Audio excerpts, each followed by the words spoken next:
For lesson 14, you'll be creating an interactive card as your project. So what we've got here is an example. It just says happy birthday. It's got some shapes drawn. It has a sprite, and it gives some instructions on what to do. Move the mouse to shake your present. Okay, so if we move the mouse, we keep shaking it, then the sprite changes, and we have the two different surprises. We have a dog that's X and Y position is randomly changing with a random number, and then we have this bicycle whose rotation is increasing every time that the frames are drawn. So that's an example of an interactive card. You will need to create one for this project. You'll need to include some things. I'll go ahead and go over the rubric real quickly. What you'll need to do is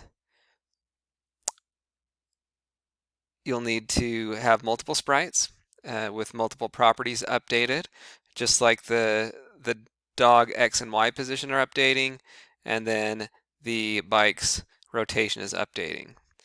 Okay, you'll also need to make sure the program responds to multiple types of user input and uses at least one random number.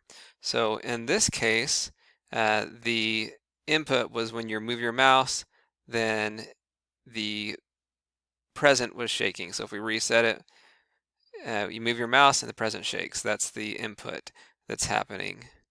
Okay, and then when you move it enough, it switches. Okay, so we've gone over the user input. Also the random number, that was the X and Y position for the dog. So the X and Y position changes from a random number.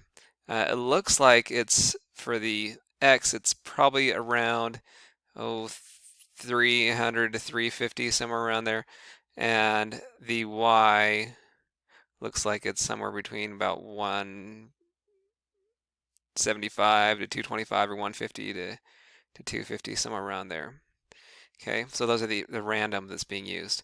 We also have this here, the program is well sequenced and properly separates code in and out of the draw loop. So just that your code is organized and you have some code inside the draw loop for the things that need to change every frame, and then you have the code that's not in the draw loop, such as when you first set up your variables and things like that. Another requirement is to use multiple conditionals inside the draw loop.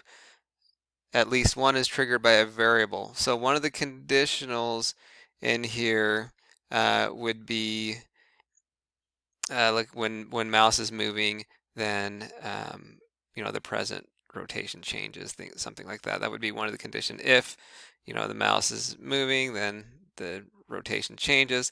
Another conditional would be one that's based on a variable.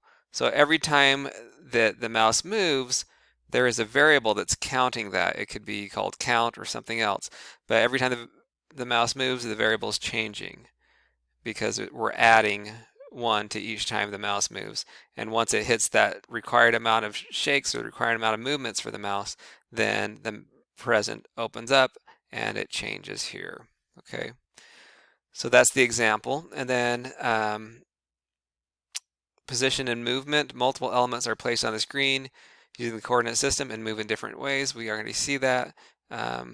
We've got the different balloons here in different places. We have the bike and the dog, and they're moving differently. One's rotating, one is moving in a random manner. And then the last one, variables use multiple variables throughout the program, and variables are updated during the program. And at least one variable uses the counter pattern. So even though we're not seeing the code in here, there is a counter variable that's counting how many times you shake the present or move your mouse. So that's the variable for that. And then we also have variables for the sprites. There's a variable for the dog and a variable for the bike, a variable for the present.